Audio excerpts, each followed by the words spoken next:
buli omu ali bulungi kamera nkola. Akulindemu omuntu bw'aba akola mulinde. Abadde ogamba ki wamma? Totta akakisa kano kuba kati ko kaamaanyi abakazi bali emotional. Women are crying. Women are sympathizing with you. So please. Bw'otegeka concert omwami muyite muwe kaadi atuule. Omwami muyite omuteeke wali ojje nga bw'oyimba ogambe oh my God banaye munansonyiwa bino mbadde sibimanyi. Ninga naye temukikikola wiiki eno mugira mukyali akantu kagira kalanda. Gundi dictator Amiru kati leetayooko ku basajja bano be yalinga nabo bw'owagambye be yali ayendako nga tomuwasanga. Kati nabyo bituwe. Tayenze. Aba alina mikwano gy'emirala. Aba alina abantu baabalala abakufaanana. Yase ekibawula omuzaalamu ye tabazaalamu. Mama w'abaana naye si mukyala we. So I don't want you to cease fire. N'emikwano egyetooloddewo please buli omu yongeramu. My phone is on. You can continue sending in those messages. The proof. Oshegedde akantu mukongeremu amaanyi. Wekigaana mwewaayirize. Because kati olaba weekend tetulinawo kiriwo. Oshegera Princess Amira ne Dr. Ruth bakivudde maweka bafunye abababuulirira. Bamutadde pamba mu kamera. N'ababuulirira mu process nga tukyakola. Namwe mutulowoozeeko. Oshegera because we don't have anywhere to go. Tukola ku mboozi zammwe kwe tuli akantu. Kati ababuulirira we mujja nga story yakatandika mba sibategeera. Are you working with mainstream people abatuli obubi mwatusuula? So Chosen Beck yongeramu amaanyi bwe video bukaaba bute. Woba osobola okweteeka omanyi kati g'olimu comedy ne theatre. Wabula ngenda kuva ku motoka ya Jalia. Akoze. Jalia ayina empisa emyezi esembayo omukazi oyo. Atuwaate emotoka nga ate bwatuweerako n'amateeka. Jalia n'apa emotoka n'agijjako switch nga ndi n'abaana. Gwe kyoli okirabye. Anyiza ka switch. Nezikira mu kkubo wakati wa bo.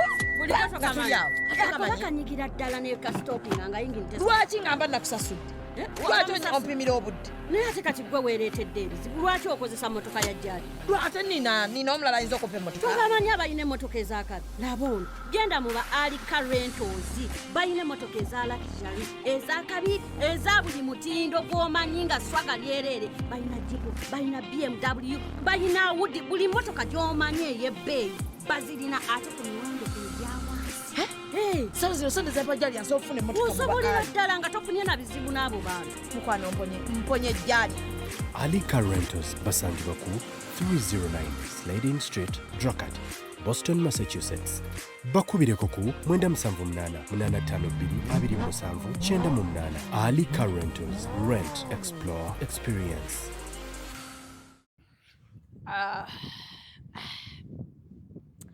So njagala kino kitandike nga kyakuyiga.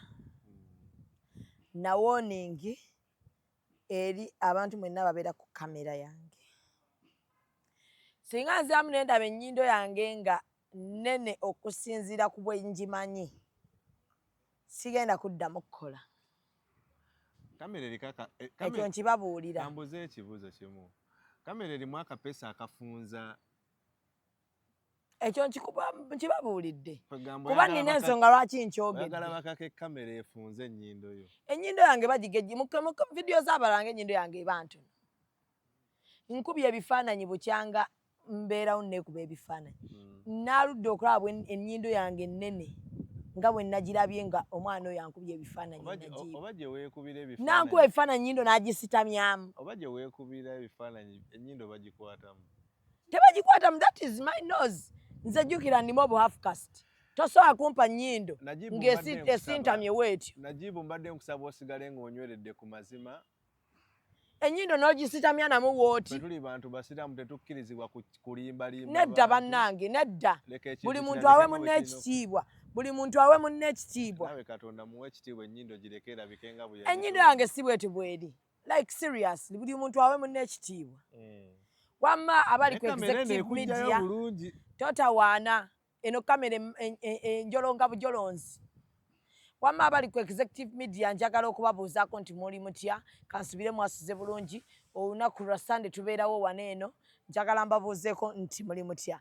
Ndi wano okubajjukiza nti Print Creations yemu ku ba sponsors betulina wano era akugamba ki nti uniform bazitunga ne bazibrandinga ebibuuzo tubifulumya kano kalangu kaba masomero okusookera ddala tobeereyo ng'afulumya ebibuuzo byo ku bbeeyi rayisi noba kulimba jangu okozese kampani eteefuule oli eyo omukyalo ina byagala otonera omwana w'omuntu jangu tubeere nga tukukolera ebirabo weebiri gw'ogamba bugayi muteekeeko kino netukiteekako omanyi gali amasimu g'abayindi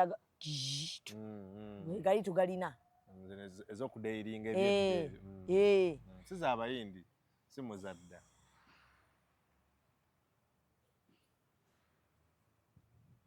era wajja onyigira olaba kati akalango kakole kirungi baakawaggwe ze kankola akalala badde nkola editing kikkirizibwa okukola editing mu kalango babuulire we basangibwa gwe baawa akalango gwomanyiwo kati ndeka nnyinnyonnyole ekintu bulungi tokiyingiramu nze manyi z'abayindi kuba nali nza film z'abayindi omuto gy'amanyi enkuba gyetonya ntofaayo kate ngenda gigula kikulume fumbita emboozi yakakadde kamu something esimu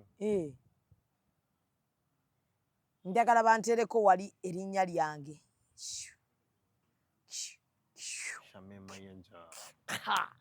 nga munkubira nno so basangibwawo ku Ruma Road ku kizimbe kya Light Building ku ground floor era ojja kuba olaba akapande kaliko Print Creations then bw'obanga eyo branch togyagala gigendako so okujja eno mu upper class ku Cham Towers ebirabo byonna weebiri awards ez'enjawulo gy'oyagala okubeera ng'ate okuteeka ku event yo yonna gw'otugamba bugambi nandyagadde awadi efaanana bweti kyotugamba kyetukuwa kyetukukolera ate bo aba Bubbles Beauty basangibwawo ku New Pioneer Mall ku level 4 room 106 bakola ku nsusu n'obeera ng'ate olabikira ddala bulungi nnyo ddala bo aba Macaspas be banisha portraits omwana oyo w'obuwala akola portraits ennungi so nsaba abakyali bange abali kuno nina hoteri nina bu apartments bwange mwatandika Airbnb e Uganda kati so ojja n'otugulako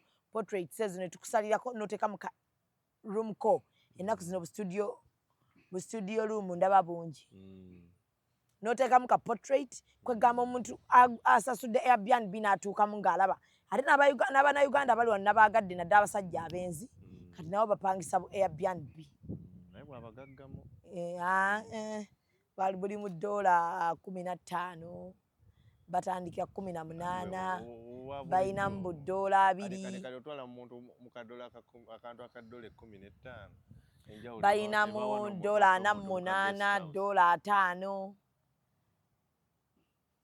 ne bamufu anti kumacha 12 mba mu zalumu atajiwa mulala mukulu nga jjajja kama suka ng'ateekamu amalala ng'ati mwene Airbnb ekutte wano nali njiraba Kenya buyingira Nairobi nga abaana bali serious amwana abeera ku university room agikozesa naye ng'ate bwagipangisa mwana wattu waliwo olutalo olusituse ate ryo wakati waba nanyini mayumba ago n'abapangisa because kati olutalo oluli awo luli nti kati jukira abantu bo bakuzimba amayumba gaabwe alinda mwezi kati abaana bayiga bizinensi eyo kati omwana agenda najja n'akwata emyezi 6 n'agikuwa bulungi nnyo ne batandika nno yo musasula lunaku kati ne batandika omusasula lunaku kati abagagga bagenda okuzuula nga gwe ssente oli ze yakuwa azikubisamu emirundi 3 okitegeera awo wasinze okuva obuzibu awo naye byo fitina ate weeba fitina Nairobi kiryokke nnyo and they don't mind kati gwe omugagga bw'oba okyagala zizimbe tozipangisa mwezi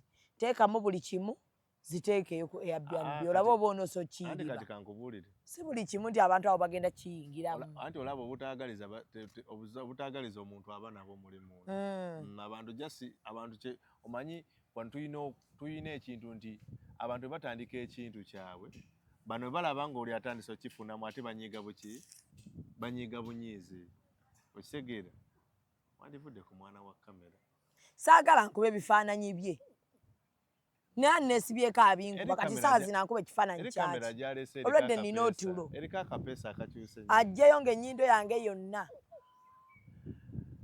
sinza akakakasibye wendi banneesaba tuyise tuyisa akalango kano tusondere omukyalo ono akasente enyindo eno egende ku plastic surgery. Saagala plastic surgery, sinnabasabako plastic surgery. Si mumativu naye nze ekinyiiza nedda ndi mumativu ekinyiiza ye muntu eyeefuula nti nno ankuba ebifaananyi kuba kyampa si kyendi enyindo yagireese esitamye which is not okay. Ate gwe naawe nno ojja kubeeranga ku sayidi yange oba si kyekyo wano waba wakulemye. Mutereze ennyindo y'omwana ow'obuwala.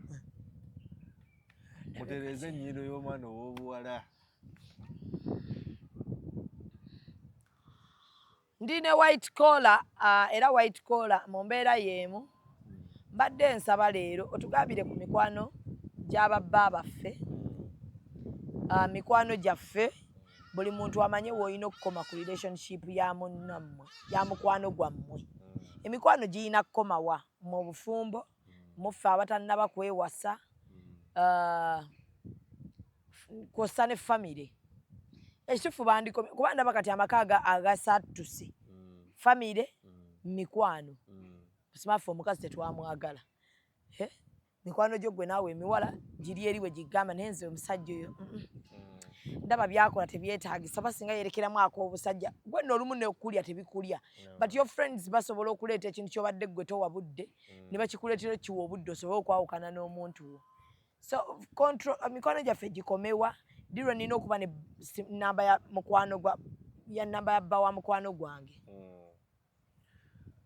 Pozi abatulaba eyo amanya nga bulijjo Abdul White Collar era nga ndi musanyufu okubeera wano ku Executive Media. I'm a relationship counselor. Era nga olwaliro twagala okwogera nga ku nsonga eyo gy'obadde oyogerako. Actually mu relationship olulimi lwe tukozesa tubayita third party influence oba third parties. Bwe mwawukana be bajja boogere nti nze nalabako. Webale nnyo kati abantu abo ekisooka ekibuuza omuntu kyandibadde asooka okwebuuza Shamu kyandibadde nti lwaki babeera mu relationship oba bajja batya okubeera mu relationship. Now ebiseera ebisinga lwaki abantu bano babeera nnyo mu relationship zaffe ekisookera ddala nti foundation nti bwe tuba tutandika relationship ebiseera ebisinga kizibu nnyo okutandika relationship ng'abantu bano tebakola ki nga tebaliiwo. For example ojja kgenda olaba omusajja atwale mukwano gwe ku date ojja kgenda olabe n'oluusi nga mukwano gwe yamukuzigira yeyagaba ennamba yo kyekimu ne kuba nga toyagala kimujjamu. Okitegeera nti bwe tuba tutandika relationship zino abantu bano bakola ki babeeramu. Okitegeera ekintu ekyokubiri lwaki ebiseera ebisinga abantu bano bazibu bakwewala mu kubeeramu nti ebiseera ebisinga bwe tuba tutandika relationship twebuuza nnyo ku bantu. Nkoze ntya? Okitegeera golaba ki ekiriwo oyo omulaba nga banzoganyizza nnyo. Okitegeera olaba anaakinkolera. Okitegeera ekirala abantu kati naddala kati nga abafamire nti of course bwe tuba emikolo oba ogenda kukola omukolo for example omuntu omutwala ewa ssenga n'omwanjulayo. Okitegeera omulaze baganda bo omulaze bakadde bo kati ebiseera ebisinga kiba kizibu okwewala involvement yaabwe kuba ebiseera ebisinga abo abantu be watandika nabo ng'obalaga nti ono ye muntu wange era webisoba gy'okikusuubira okukola ki okuddukira. Naye ekintu ekirala waliwo ekintu kye bayita validation oba mu lulimi olwangu kinangaye okuuma obujulizi. Okitegeera okitegeera nti ebiseera ebisinga kyonna kye tubadde tukola tukikola nnyo nga we around people be tujja okuddukira. Okitegeera nti ogaye walaba omusajja oyo yalinga mpisa bw'ati. Okitegeera walaba omusajja oyo sinakindi obamu abantu tubeera nabo balaga nti Shamim ono ye muntu gwe nnina. Kyobula abantu abasinga they keep a lot of third parties around their relationship because baagala okujjukiza abantu nti munnaye nno nze gwe mulaba ono gwe nkola ki gwe ndaba munnaye gwe mulaba ono ye muntu wange. Ate naffe gwe nonse weewaawo babadde bangi nga basaba mubafumbirwe. Ate kati n'abasajja era bayize nabo okuba ne committee sebo simanye kyavudde naye ebeera nkwaso because mu bimu ku bukodyo obutengula abakyala abasajja bwe bakozesa mikwano gyabwe emikwano gyabwe. Nogamba I know all his friends. Nnyozo yo mikwano gye bajja wano ne bafumbira. Okitegeera nga nabo bakoonera mb'omanyi ekisenge okikutte. Webale nnyo ate era naffe era nga bwekugaye nti olumu abantu batuterayo akabega but abasajja abasinga bakozesa nnyo akakodyo nti Shamimu bwe mba nkukwana bwe nkulaga mikwano gyange kyongera okunyweza position yo otegera kyongera okulaga nti munnaye olaba yandaga mikwano gye tulina kana akakodyo ke tukola nenkuleeta ku mulimu nenkulaga this is one meet Solomon meet him otegera meet Abdul katulina kana akantu ke tukola ne baba ne batunulira naga now meet Shamim my friend my friend ng'abakutadde wala nnyo wano nga mwakatani my woman actually I'm saying her tebatera byogera ebyo ng'oyo aba akuyisizza bubi nnyo kati tulina akakodyo akala ke tukola kano ke tugamba omuntu noga nti this is my friend is called Najib bw'onoonyako nga tondaba oyo yamanyi buli wembeera okisegeera n'omanya olaba n'amanyi buli wabeera era ne mu mboozi waba omukubidde akasimu babiteekamu n'omukubira esimu naga halo mbadde nkyali wano ne Najib kankole ki anti ono omumanyi n'ebiboozi bye okitegeera naga mukuweeko Najib ne bamukuwaako bamukuwa n'akubuuza nako n'akugamba bannaaye webale tukuumira musajja omuntu omukuuma n'olowooza ensolo ku kizigo kweri kumbe bakufumba so what does that imply nti kati abantu bano that's stupidity kati abantu bano babeera kitundu nakugamba relationship eringa muntu ng'ozimba njo okitegeera kati mu musingi gwo ekintu ky'oba otaddemu kati emikwano gino oba the third parties chances nnene nnyo nti zibeera nnyo mu kuzimba relationship netaaga kwebaka okitegeera kati ebiseera ebisinga bwe tutuuka nga relationship etambuddemu akaseera bintu bitandise okukyukamu kati bivudde ku eri level esooka abantu bano tutandika okuddayo gye bali kati nga tetunansalinga kiri ekibuuzo ky'ogambye nti bakomewa kuba ndaba kati be balinga be boonoonye relationships ezisinga kansooke mpise mu batulaba ki ebizibu abantu bano okubasembeza kye bireeta ekisinga ekintu ekisookera ddala these things encroaches on privacy nti okimanyi nti tulina abasajja Shamimu nga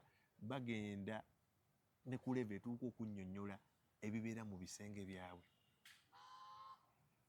katugeze nakakwana omwana ga mwana omuwala okimanyi yazze nga ayambadde omuwala oli yanneewunyisizza omwana tayambala mpale okitegeera naye ekyo ekintu gw'okiraba nga ekyokusaaga but that is very private okitegeera nokimanyi nti nno nafuna omukazi naye omukazi ali bwati ne bwati kuba oli fuli olowooza nabo bali because okimanyi nti gundi omuntu gwenjogerako amumanyi namulaba amumanyi amukweka ki okitegeera nti okimanyi naye wampa mukwano gwo Shamimu naye mukwano gwo si muntu mulungi okitegeera okimanyi nti mukwano gwo olunaku lwe yasooka okujja ewange yagenda ne perfume yange okimanyi nti mukwano gwo olunaku lwe yasooka okujja ewange yagenda ne t-shirt zange okitegeera bw'okirabanga ekitono naye oli mukulabisa ogeya omuntu nti mulimu n'ensonga obutakkanya bwe tufunamu ng'abantu ne out of the blue n'oba nga wabukoze eki wabukubye eddamu ki kati ate ebiseera ebisinga biggest problem gye tufuna nti bwe tumala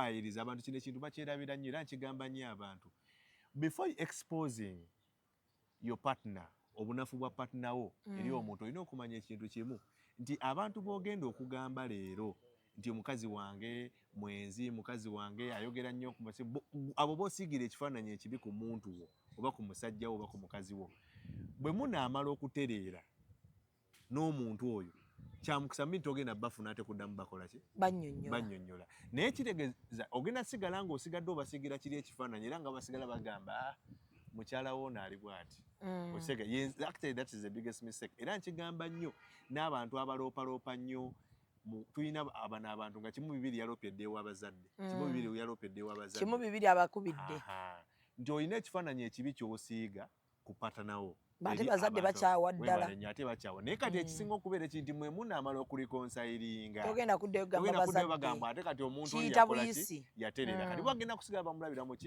kifaananyi ekimu so this thing of involving third parties, it encourages a lot on privacy. Nti ogenda kera kumacho ga nayo yinzo chikiriza nti nabadde ndi awo nensanga mwami wange ngayoge okimanya akwana akakazi kakola nako kumuki kumulimu.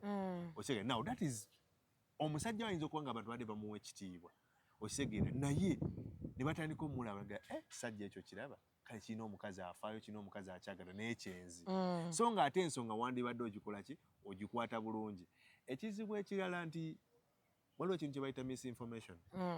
You see nti omuntu olusi information kati abantu bagenda ne bafuna ekintu katugeze nojja shamireyo n'ogamba omuntu on'omugamba naye ggwe nalabye omuntu amaba okubira omuntu nga takwata. N'omukubira n'atakwata n'omukubira n'atakwata kiba ki atakwata omusajja eyo red flag. Red flag number emu. In fact that do osegera obero otya onotakwata red flag and take it serious by the way. Webale nnyo kati naye kati akuwa nsonga kyakuwa nsonga kino kitakwata. Webale nnyo etukujubisa. Webale nnyo ne bakujubisa kati ate n'ebiseera ebisinga nti tubawa that liberty okutunnyonnyolera scenarios nga bwe bazitegeera. Naye si tteeka nti ate ekyo ekintu nga bwe kiri bakola ki nti oli ajja kugamba nti wamusanze yabadde agenzeewa kati nze nkubuulira ekifo ekyo buli muntu agendawo aba agenze ku ki awajjudde loogi njereere okitegeera. Naye ng'ate ekifo kyakugamba oluusi mulimu n'abantu abamitingawo for businesses okitegeera. I'll give you an example. Osobola okuwula ekifo ko nagamba nti nze nyina akafo kemmanyi abantu abamitingirawo bonna bafere. Oyo omusajjawo mwegendereze.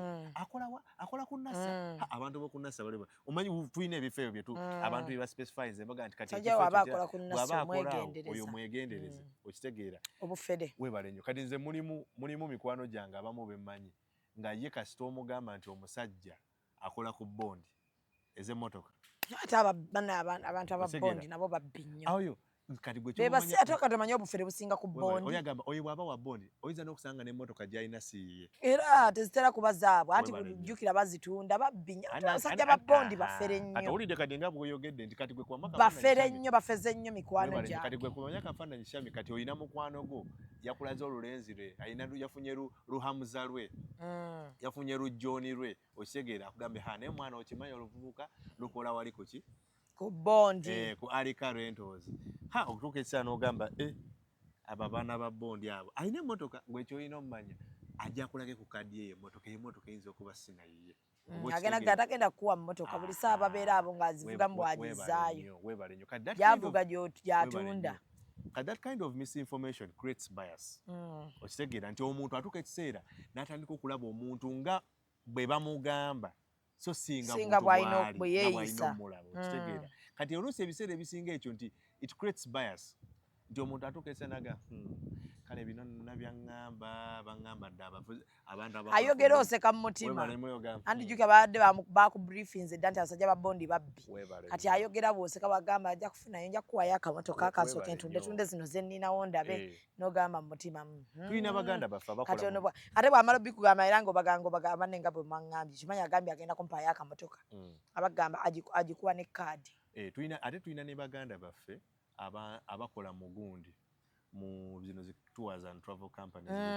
Jukira buli muntu omanyi buliwo omuntu waakola ze opportunity zafuna osegera kati omuntu ayinza okubanga kanagamba naye okimanyi nti mwana gwe kyangambira osigendangako ku Queen Elizabeth sigendangako mu National Park ekyo kintu kitono nnyo naawe webale nnyo oyagala genda ddi okitegeera actually nagamba nti mu December nja kutwala because ye mu bwongo bwakimanyi nti mu December asobola ofuna waakola ki wakunyiga kati omuntu ati ng'ajjanga akugamba nti bw'aba yakusuubiza ebyo babirimba abantu ekyo kirimbo kyabwe nnyo balimbanga abantu nti ajja kutwalayo n'atakola ki kati gwe kubamu akafaananyi ku bantu batera kutwala abazungu kati gwagenda kutwala ati asobola okwafoodinga ebintu ebyo so nga ebintu ebyo si byabazungu bokka naffe abantu tusobola obikola ki obibeeramu kati that kind of misinformation nti etuuka ekiseera n'oba nga omuntu omulaba mu ki mu ngeri entuufu kati ate mwana wattu ne kano kakulu abantu beeyagaliza emikwano gyeyagaliza ayinza olaba nga omuntu akusaanidde ayinza okulaba nga omuntu takusaanidde. Shami nze ndabyeko kiri nnyo mu baana ab'obuwala Shamimu n'obeera wano omusajjawo n'akubira omuntu n'amugamba naye nkubuulire mukwano gwo banne nga ntabuseeko mukwano gwo nga yeeyisa bw'ati ng'oluusi because ife abasajja by the way abatulaba njagala kino bakimanye nti fe ebiseera ebisinga abasajja bwe tuba nga tulaba ekintu nga kiswaza katugeze oyinza okuba nga olina omukyala nga mukyafu tafaayo kati Shamima omuntu oyo ng'owulira otya okumugamba direct nti naye bannaye ng'oyitiriza oba wano osiimuleko awo n'olaba nga ajja kuba n'entondo kati n'oddira n'oyagala obaka obuyise mu mukwano gwe because sometimes there is when sometimes men complain to your friends si kulabisa but because they know this person is your confidant, this person is somebody that you believe in, so baba tulina nagera namuleeta akugambeko kati naye badde nga Shamima mwandyogeddeko naye munnange obuntu bwe buti kale butono naye tobumugamba mu ngeri mbi kulowooza nti nze kyampisiza bubi just njagadde akyuseemu tusula tutya mu ssuuka wiiki nnamba okitegera obutegera obwo obuntu obwo okitegera olwageyeza akumazzi lwaki ayoza engoye nesigalamu ki ekikuwa nesigala nga zikoze ki nga zigubye okitegeera okimanyi kati mulimu abawala abatamanyi kugolola ngoye n'atamanya nti luno olugoye lulaba naddala empale zitutawa webale nnyo empale n'agikubamu obukindo buna okitegeera abakyayambala ez'obukindo okitegeera naw omuntu n'afuna opoti nagaa buli kye nayagala edda kibuyaga akoze eki kuwanga nja Samira nina gwe ngambyawo nti waali panna kyogamba omukyala we tagolola tamanyi kugolola kati mbadde ntunula n'agamba mutewali ayambala za bukindo ayika azambala tazze ku mulimu badde nkyakugamba amagenda mu maaso kati omuntu naddira tezze njala bweba ennuma mba bulala nkumanyi kati enjoka ziri muli ere ziri ku independence zikumba ziva eno zidda eno ziva eno zinatera okutuuka ku mutima producer mpaka gundi kange kali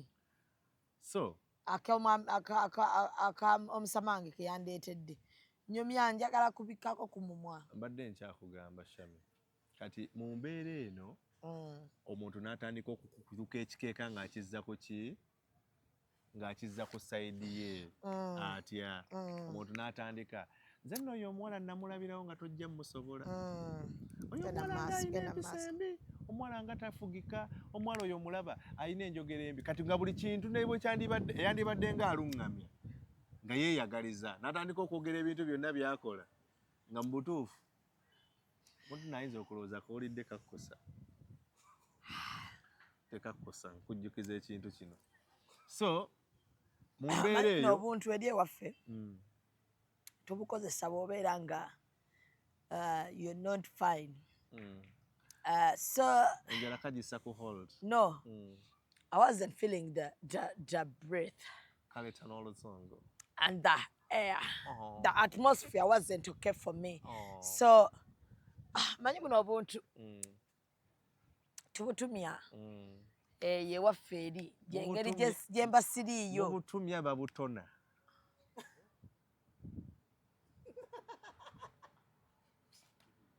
tuli mu lulimi Luganda mu butumya babutona atulaba njagala okujjukiza akantu kano nti okutumya kwe kukwata essente yo n'otumya ekintu ne bakikuleetera okutona kwe kubanga omuntu akutte essente n'agula ekintu n'akikuwa badde nkyannyonnyola ku baana ab'obuwala abaana ab'obuwala mulina akantu ke mukola tekakoze tulinde interview endala musse relationship z'abannammwe lwaki musse relationship z'abannammwe ogenda bajja ne bakubuulira ebintu ebizibu ebiri mu relationship y'omulala ekikeeka n'otandika ekiruka ng'okizza ku sayidi yo tusanze abaana ab'obuwala n'agamba actually bamuze mugamba birala n'atandika okwogera ebibi byonna n'ayogera relationship zonna ze walimu okyali ku kantu ekataako kataddemu amaanyi mangi naye kubanga nkanafuyiza so ensonga endala bwetandika naye ensonga si fitina omusolo mungi ku buntu obwo tewandyogedde kintu ekyo ayonoona gundiyo nze sifaayo waddembe ayagala kunsuula people fighting me even ne bensininaanye they're fighting me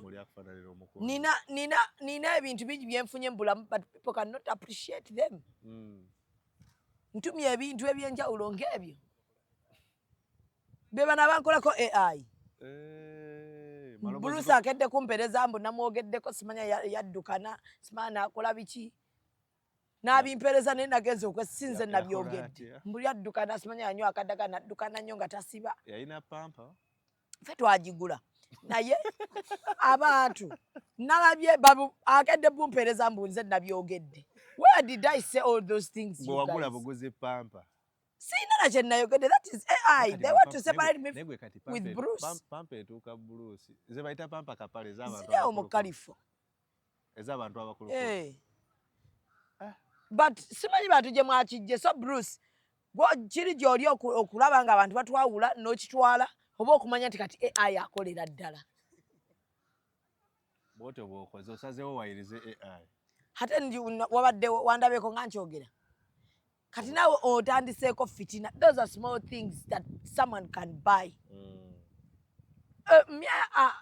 I can order anything from any country here in the world. So oba obuntu butono obukogeza ebigambo ebiyitirivu. Akantu ako kye nsinza okukalabako kalina wifi y'oluzungu kakuconnectinze kati oli mu vocabulary oli muzi osusse. Abasama bange bazze. So ninamu abasama bange abazze naye batuleetedde ebintu muganda wange. Nina omusama wange yatuleetedde ebintu nze Kagatto ne Kasuku.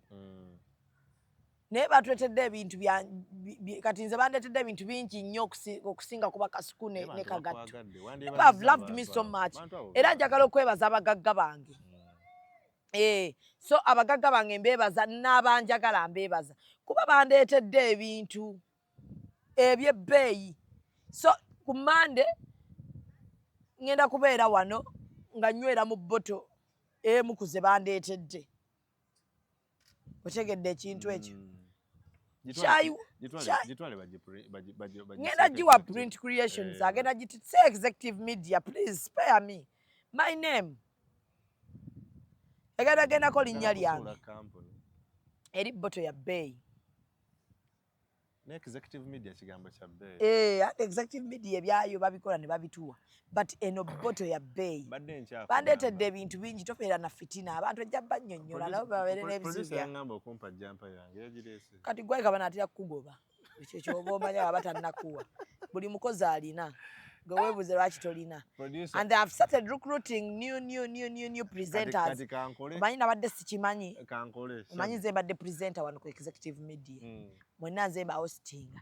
Batandise okuleeta aba hostinga abalala. Gwe balina producer gwe bwatwanjulira ku mukolo wali omukyalo omweru yagamba nti takkirizibwa kuzoganyiza. Ate yali producer. Yali presenter nga bagenda muleeta mupya naye nga bw'omanyi kati ebintu bya kikono. Twamukubamu awo ku kikono. Omusaamu olukokola. Twamukuba ekikono. Twamukuba ekikono. Naye waliwo abalala gwe baleese wa kabina. Naye sikakasa nti anaakola. Engeri gy'otakolagana na sikakasa. Kati kyenda Executive Media saa yonna eggoba. Manyi luli mbadde bw'omu akola. Naye nandifuuka nga Evelyn. Kankole munnaye. Kola naye nawulidde bayinza okukuwa program. Aye tomogola nnyo bintu. Shamim wamma mbadde nkyabagamba. Ekirala ako program weegoba eri. Ebiseera ebisinga. Bakusasula. I even paid. By the way ebiseera ebisinga. Ekintu ekizibu ekisinga okubeera ekikulu. Shamim muleka tukolese abantu batudde mu madiiro gaabwe bali mu kutula. Munnange olaba batudde mu madiiro essaawa zino batulaba. Naye already waliwo abatulaba nga omu atunudde eri omulala atunudde eno. Kati obateekamuko ka bliza ne basekamuko. Because I'm with the handsome boy. Abakyala sinnabalaba. They are not just serious. Ennamba mbadde sigigaba. Ennamba badde togigaba munna. We nnamba yo ogisoma omulundi gumu ate ogisoma odduka oba olagawa. Ennamba ngenda gisoma nga sheggwako. Soma ennamba ofune ssente osogula ebintu ebyo nga bye nnina kati olaba obulamu bwange bukyukidde ddala. Okugula okufuna. Genda maaso topic tugiddeko. Nsonyiwa okujja ku mulamwa. So mbadde nkyabagamba nti ekizibu ekirala ekiri nnyo mu relationships abantu okubeera nga bazeetabamu oba third parties emikwano egyo ab'enganda n'ebisigadde nti mu biseera ebyakatabanguko Shamim mu biseera nga tulinamu obutakkaanya abantu abo betugenda okugamba ebizibu byaffe kyami mutukole tukola bamaliriza ate munnaye bongedde kusajjula mbeera omanyi abaganda balina olugero olugamba nti ababiri bagatta abasatu basattulula nti ebiseera abana banaanuula abataano bataatulula towemula so ebiseera ebisinga ebibalema okukolako ng'abantu ababiri buli omu biteekamu third party ate byongerako bwonoonyi ate kirala ne kino kigamba abantu waitukola abakyala bw'oba olina obutakkaanya ne bbaawo nga tekyetaagisizza nnyo mulindeko kugamba bamaama bammwe balumwa nnyo abo ate banyiigira bya ddala bw'oba omanyi toonobe kuvaayo gwe omusajja anaasigala ye muko obutamuggyaamu kitiibwa kye wa nnyoko tomugamba bye bakola ebimu bireke naddala bibaga bikyali ku ntandikwa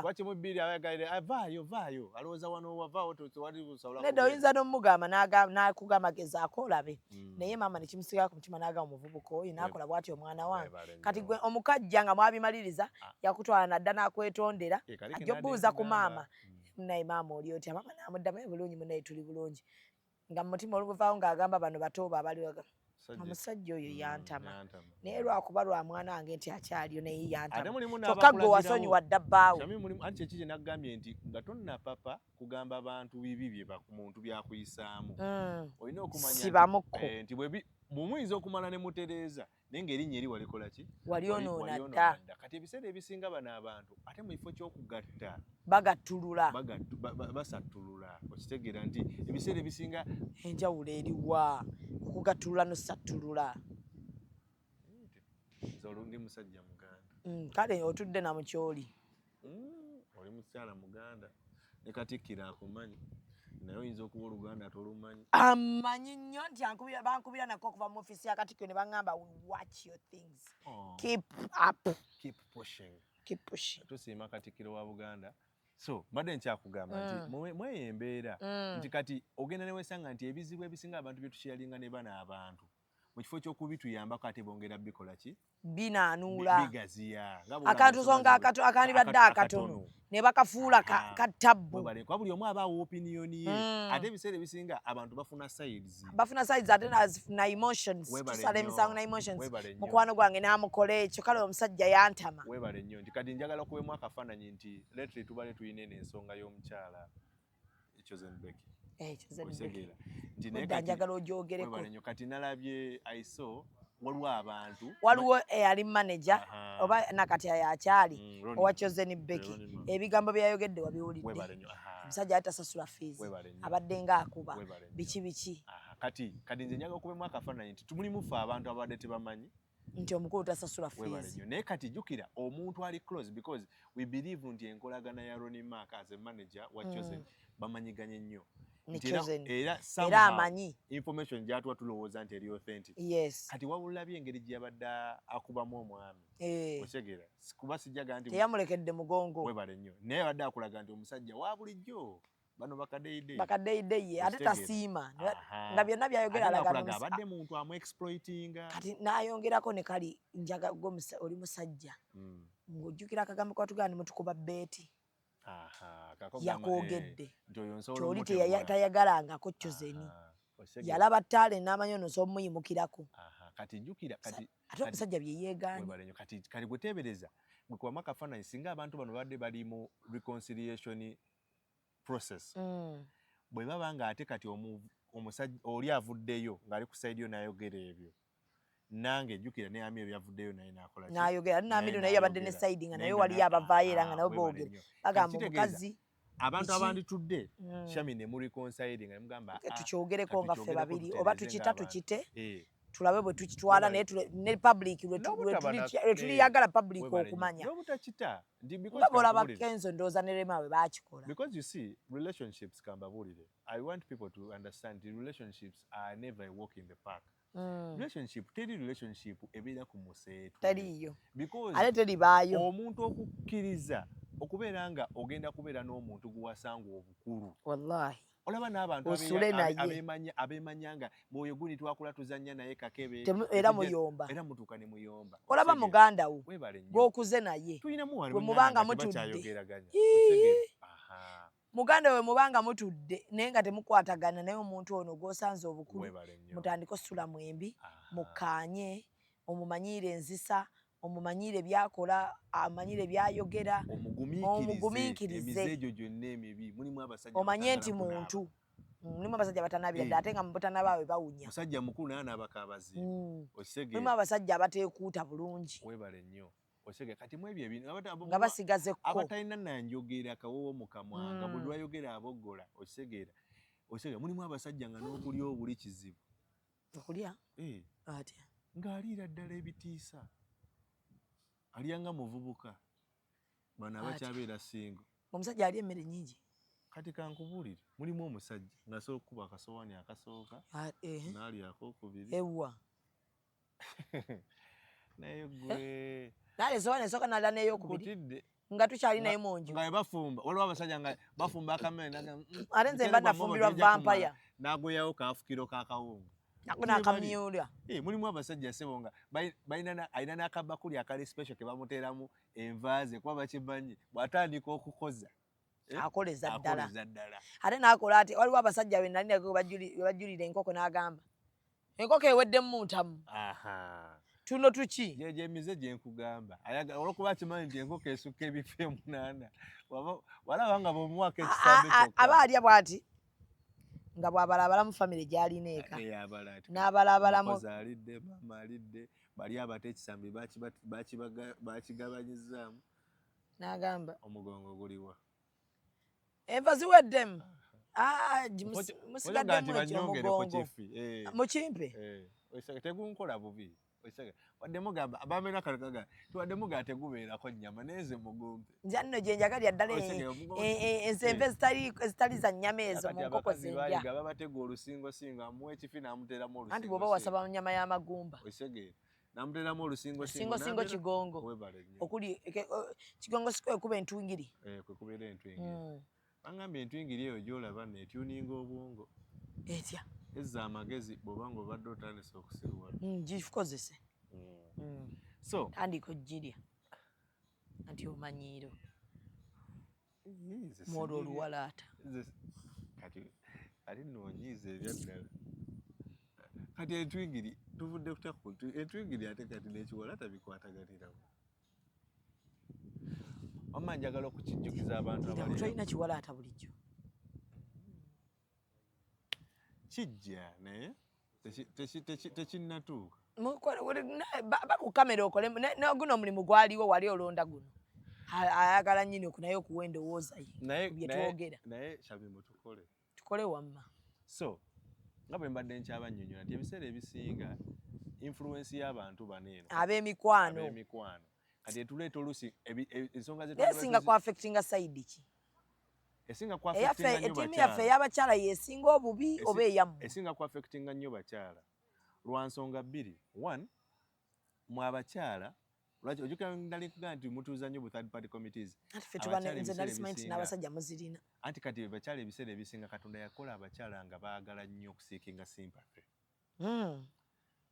baagala nnyo abantu bategeere nti egundi ayita mu kino egundi bamukuba egundi tebalekaawo mmere waka agezezaako bambi n'ekirala beezizika okwezizika kyeki okwezizika kwe kuti nti singa ekintu kitabuka ye alina backup nebuuza gundi saamugambanga agwe mulamu gundi saakugambanga ndi muganda wadda kiro mbuuza gundi senga gundi saamukubira so ajja ayogera obuntu bwe mpolampola ng'agamulowooza kye bwe nakyogera nali musiru nnyo kati bo abakyala ebiseera ebisinga actually bakikozesa nnyo okubeera nga basharinga information egenda mu maaso mu relationship yaabwe kwezizika the just in case wabeera wamupininga agamba nze gwe mulaba mboneebonedde mu bufumbo obwo osegeera teri wano muntu atakimanyi buuza ab'emirirwano gyonna mirundi emeka gye mbadde nsasula sente z'ennyumba wano buuza gundi ab'emirirwano baabalabye batya nti osasula ennyumba anti aba abagamba abanyumiza bajjukira obukiiko bwaffe butandikira ku banneyiba webale nnyo ye buli muntu amubeera okumpi kutunulira nnyo omukazi owo aba ali ku mizigo Shamimu omuntu banneyiba be bamanyi ebizibu bye webale nnyo n'ebitambula mu nnyo era ogenda bw'oba oyagala okunoonya oba oyo omukazi abajja abonerezebwazibwa buuza banneyibba ogenda okuyanga munnange bizibu ye tutandikirewa webale nnyo kati omuntu yaba yamugambagamba dda kati ennaku zino no sikyakutegeera obeerawo nenkulabanga ng'oweekubagiza kiki ekiri ewange nno okimanyi kyokya omusajja takyakola naye asiibaawo ate munnange ye ataddewo embeera alinga aga omulimu nze nagumuggyako ye buli ssaawa aba anyiize kati wano abaana babagoba fiizi naye okuba le babagoba omusajja mugamba tanyega omusajja mugamba tanyega era obeere ne bano abakazi mulimu kika ky'abakazi bano abaga naye tuva ddi mu muzigo abo okitegera abantu bonna basenguse wano kamya yasenguka n'agenda ekasokoso gundi yasenguka yagenda nekamya n'obwakamya bwe azimbye ennyumba naye gomanyi musajja wange sente zaakola olunaku okitegera kale omusajja oyo afuna esente naye ne kapoloti obupoloti kamulema okukola nze ne sente ze siziraba abantu ba special nga bakola esente banne bonna wali ku stage wakola kati naakuddamu agamba nfa kyokugamba oba wandimuwaddemu obudde bane mutula n'omubuuza agamba bugambe nze tombuulira abasajja okyali nno kuwuwo owuwo ogambye akola naki ki owange olowooza ebyo abikola n'obbikola kati noga bonna be bamu webale nnyo kati abakyala bakikozesa nnyo era twezizika webale nnyo kati ffe abasajja tulina enkola nti newankubadde twagala okunafuya naye abasajja ebiseera ebisinga ffe tukyusa olutambi abasajja tebaagala kulaga nnyo wiikinensi nti ne babange waka bayombe ne babange waka bayimuka sewo ne bamuddamu nga bwe baagala wano ayagala alage nti ewuwe bikola ki bitambula bulungi era omusajja gw'osanga nga akaaba nga annyonnyola abasajja banne nti banne bampisa bwe nti mpita mu mbeera bwenti kijja ebiseera ebisinga ng'omusajja oyo ali overwhelmed naye basajja abanywamu kuba endiga eno naye erina engeri gyekola ki gyereetera omuntu okubeera ng'asumulukuka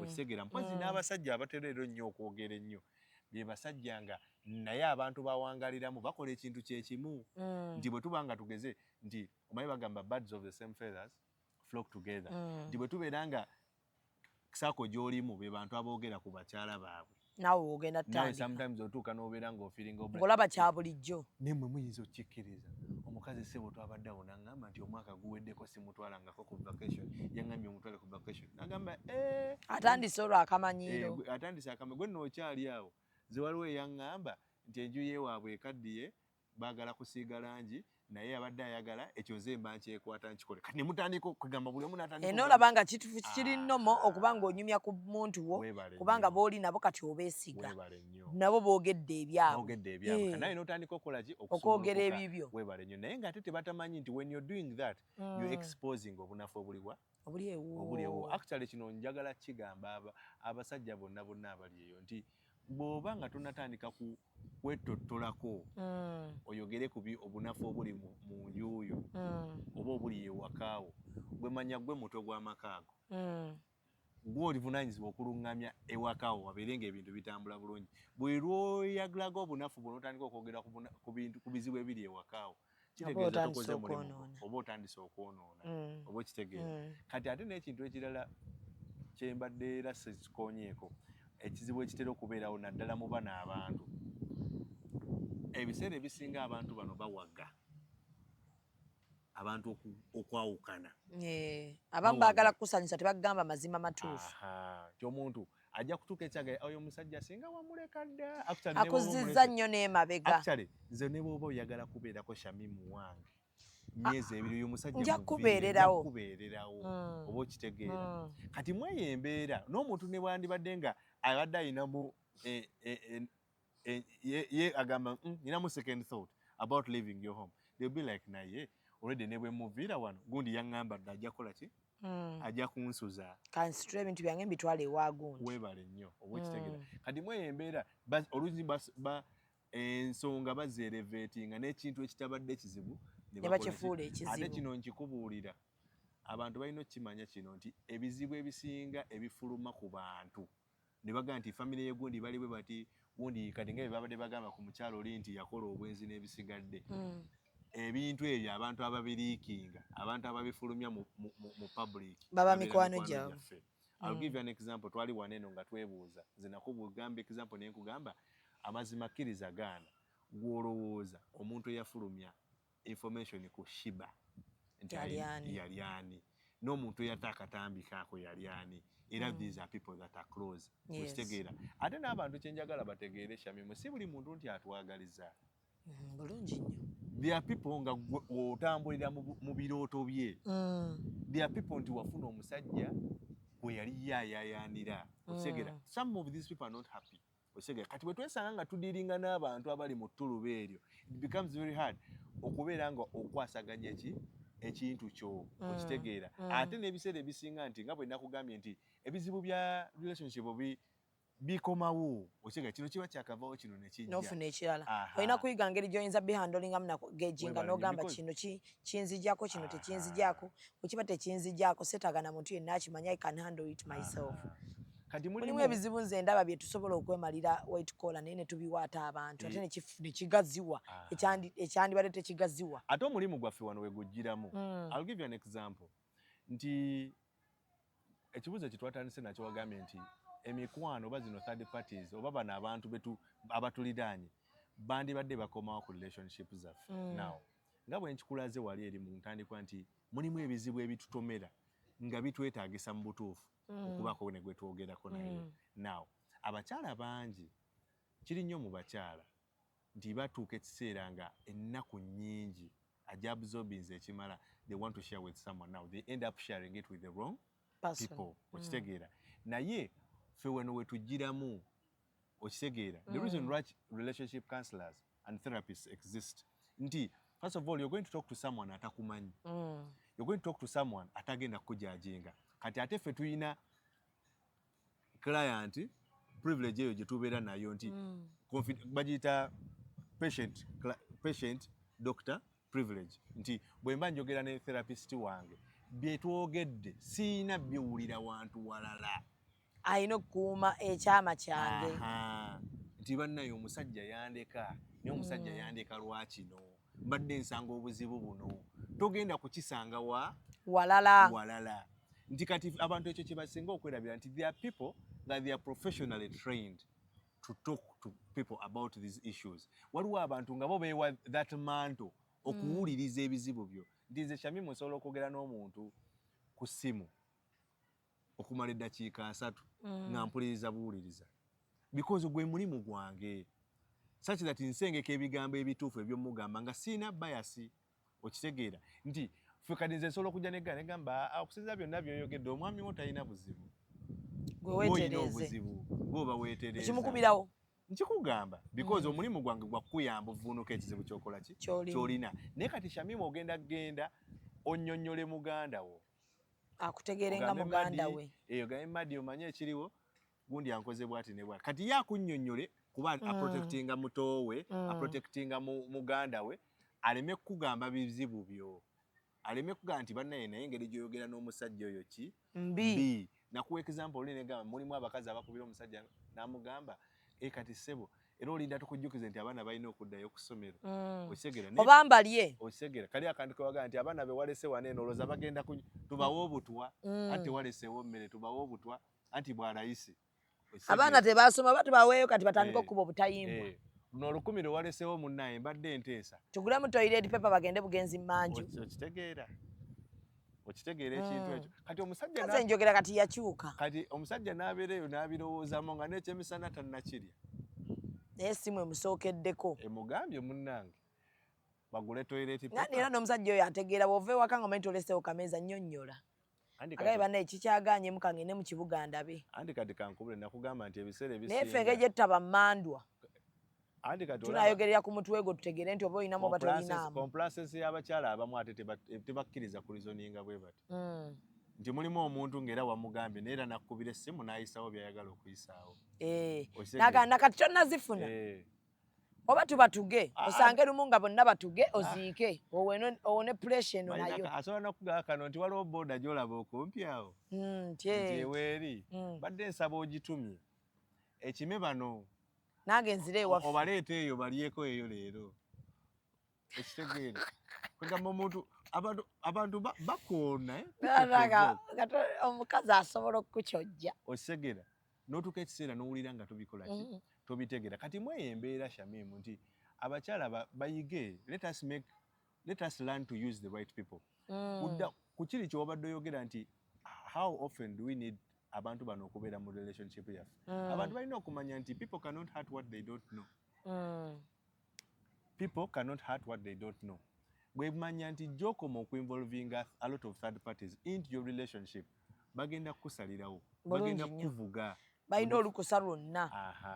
Ate ekisinga okubeera ekibi tucreatinga embeera obuswavu obugenda okulasitinga okubamu akafaananyi ng'ogenze n'ogamba mikwano gyo ekisajja ekyo tekimalaako kati buli amulaba naye kiriba ki andi kati tebagenda kuddayo bagende nti munne ennaku zino kati akyajinga ebikondo bikwata tugenda kubagamba osegera mubagenda kusegera nga bamulaba mbi buli wetumulaba nga tugamba okiraba kunyuma naye kipika obunyama naye wakawambwa oba okitegeera temuli oba lwaki takolako kimu weebale nnyo okitegeera kale singa amudde bwamalanga anyuma singa afune eddagala okitegeera n'okiraba nga kiri ku luddo najja n'otunyumiza munnange oyo omusajja mumulaba alabika bulungi mwenna mumwegomba naye ogolaba abulwa n'ekikumi mu nsawo nze ngula engoye ze nze ngola biki kati luwatulako nga tuga sika bulungi naye n'omusajja atalinaamu singa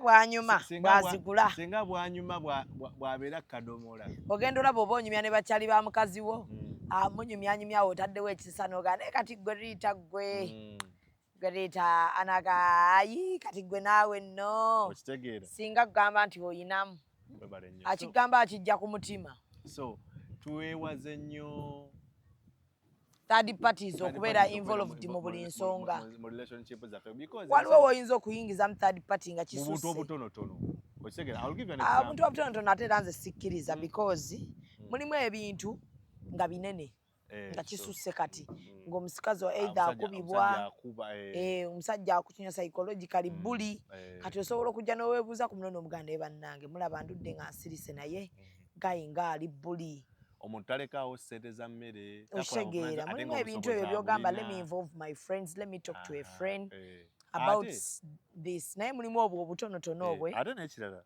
sami tubeere selective nti ebbanga lye tubeera n'abantu tubayiga kati Shamimu mulimu emboozi gy'onyumya ne mukwano gwo ng'eri passive mulimu n'emboozi eyeebuziba abakazi ze basinga okwenyumiza baneze bba wange kamba bulieko bwekiti ne bwekiti tebaginyumya na buli omu benyumiza mu biggulu eyo emboozi eyeebuziba tebaginyumya na buli omu kuba kankubuulire gwe Shamimu wange tebakimanyi nti n'okukeera obukezi n'ogamba abantu nti katugeze nti ze bannayo kimanyi nti no maze ebbanga bweti ne bweti sikola kino nga you exposing yourself ng'ojja kuswala naye ng'ekintu ekyo olina okubeerako kyobula nti kigambye nti tubeere selective okusharinga oluusi ebintu ebimu n'abantu bano ba confidence baffe oba ba third parties si kibi naye olina okubaako wookola ki wookoma nti okimanyi biki by'olina obbagamba I'll give you an example nti okimanyi Shamimu nti nze bwe nva wano ne ngenda ne nyinyonnyola nga muganda wange omuwala ne mugamba nti munnange omanyi tusangamu obuzibu bwe buti ne bwe buti ne bwe buti muganda wange omwalo yalina engeri gy'agenda okulaba mukazi wange ng'agamba ne kati yuno mukazi kikaaki oba okitegeera naye ng'ate mulimu ensonga eyinza okuba nga nnene nga bwe ngenda n'eginnyonnyola oba nga senga wange oba maama wange ate asobola okumpabula oba okitegeera nti kati omukazi oddidde omwana wa myaka 21 myaka 22 25 omunnyonnyola ensonga zo ku mukyala w'emyaka 28 okitegeera tabitegeera nabyo omugamba naye abula agenda kusigala nga tamuwa kitiibwa muyisaamu amaaso tuddira ensonga ezimu katugeze nga bwola nogaa nti munaye omanyi omusajja yafuna ssente naye tasasula fiizi z'abaana ng'oluusi kyetaagisa nakugamba nga mukama nga taatawo oba maama we n'abazzukulu bamwe bakoze eki abazzukulu batudde simanyi kyatuukawo naye omukulu ennaku zino takola ki tusobola okwogera oluusi abantu abo ayinza okunnyonnyola naga munnaye nno omukulu oyo omulengera abadde ffe yatugamba alina kyayitamu bwe kino yagula akataka ke naye akataka ke yagula badde bamuzogonya osente bonna bukoze eki bugwereddeeyo okitegeera kati noli kwegamba omuntu mulimu n'abantu abamanyi otuteekateeka kati katugeze nti osobola okuba ng'oli mu bufumbo ng'olina ebizibu by'obadde osanga naye ng'omuntu omugo omukulu ng'alina ebintu ebyo yabiyitamu ng'asobola okugamba mwana oba obuwala nkubuulire tosooka ku papa okitegeera ffenna ebyo by'oyitamu tukoze eki tubiyiseemu okitegeera teri kisinga kutengula baana babuwala nga kukeera ku makya ne bamugamba nti white collar oyo omulaba yafunyeyo omuntu omulala naye ng'oluusi n'omuntu gwe bakugamba gw'olina abaana babiri muki mu famire eyo oluusi temulina abaana naye yakwanjula naye n'otandika okuwa omuntu oli relevance n'ogamba ha keyafunye oyo naye nga mulimu omuntu ajjogana nagamba mwana wattu nkubuulire eri malaya gy'okola ki malaya gy'ofafagana nayo ono omuntu gw'oli naye wano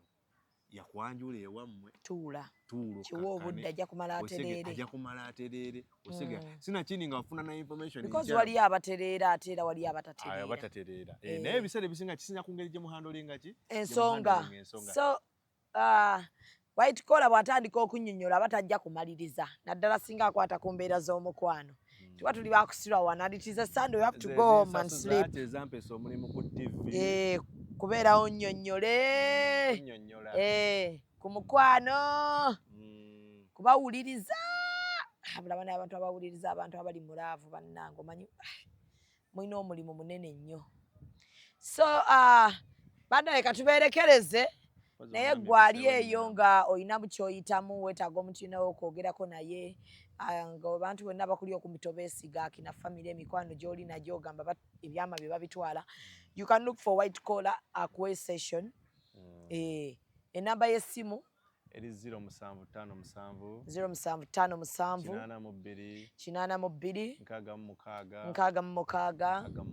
86 kitegeeza Kodlo sex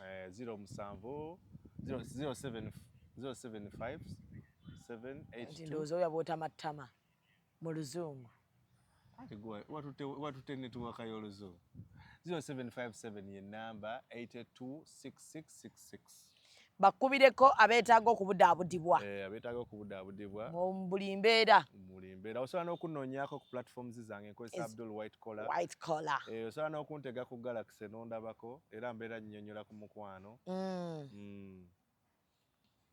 kale abantu emitima mimenyefu abantu emitima mirwadde emitima mimenyefu abantu balwadde bantu balozinga hope mu mukwano naye ffe weetuli ku lwammwe okubabudaabuda naffe weetuli ab'ekyayi okukama mu buntu mu mboozi zammwe so kyensaba Chosen Becky ne Dictator Amir mugira mugyongerayo sitole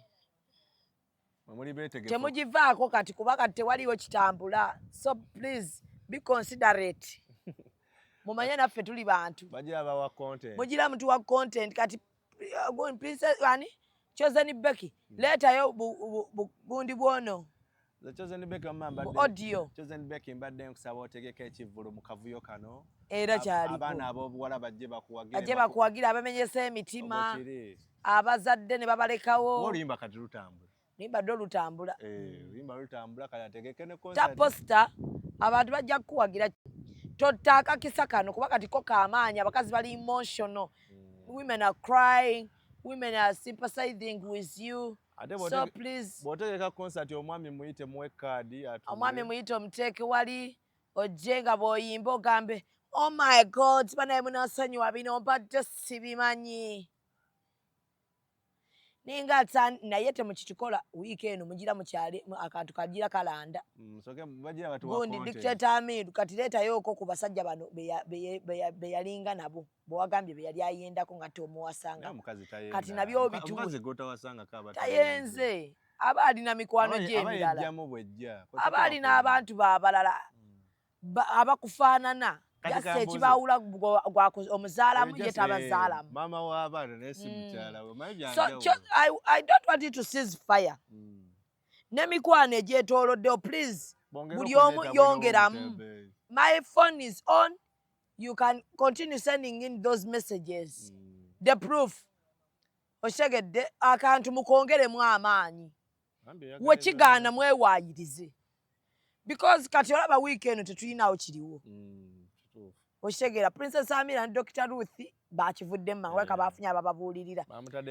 n'ababuulirira mu process nga tukyakola namwe mutulowoozeeko oshegera because we don't have anywhere to go tukola ku mboozi zammwe kwe tuli akantu kati ababuulirira we mujja nga story yakatandika mba sibategeera are you working with mainstream people abatuli obubi mwatusuula so Chosen Becky yongeramu amaanyi bwe buba video bukaaba bute woba osobola okweteeka omanyi kati gwe olimu comedy ne theatre olimu kuzannya you're a good actress funayo omuti ofune ekiwuzi Esther Nakaziba genda okole Chosen Beke ekiwundu wano Esther yakola ekirevu kya Chris Evans mwedi video yaabwe kati yegwe ngamba yankolako nange ebiwundu awo abakazi nze kyenaga ku internet ne banyumirwa batukuba ne bagamba ne bakikubye kati Chosen njagala ofune Esther akolebwa wano Esther bw'oba omukola banga bamusala akambe ne tekamuyingira oshegeera kati Chosen oleeta ekifaananyi ekyo nga kiraga nti kya years back Esther nakyasobola kikola with a good photographer from ECOP. Bambi weesibye mu bufumbo bw'abanno. Nze sisobola buvaamu twakanuunamu ennaku nga 3. Obutaddemu ekigere oti. Awo kuba obufumbo twakabunuunamu ennaku nga 3 kati ate olaba be baabireese kati ate tebayinza kumaaga bisuulawo bwe batyo nga tetunnakola nze sinafwezaamu yadde emitwalo 10 naye abakola kifiriza ani abasasula eja Uganda shillings mu mboozi yammwe muba mutuyambye eki mujjuke tugamba abayimbi mutubeererewo naffe tubabeererewo kati relationship yammwe bweba bwetyo bweri as of now we are doing something on it ate oba mwene munaagaana tugenda bawaayiriza so that we can build up a story bagenda banyonyogera tujja kukubanga tugamba naye Amiri omukazi ono ndaba akuyingidde nnyo osirisa nnyo omuntu yenna akuteekako domestic violence aba agenze wala Chosen toyendangako yali akwasiza wa omikolo gyaliwa olijja simama defend yourself eno mikwano gya Chosen don't cease fire mukwano muyayi tava mu muyayi eno bannamukasa abakazi bakuvumye Roni Maka yongeramu namukasa eno yongeramu kati fe wano wakati wano tujja tugana namukasa n'agamba bwati Roni Maka n'agamba bwati olwo olunaku ne luziba lunaku lumu nenkyazaako kagato n'agyogerako nenkuleeta n'okyogerako nempita kasuku ne tukyogerako baita okulira mu kavuyo ate kati fooza tuyinza kulyawo nga abantu tebalina kyensasage gye beekozeeko mubeere bulungi enamba wagisomye. So in the process, anyone can come and give us a surprise again.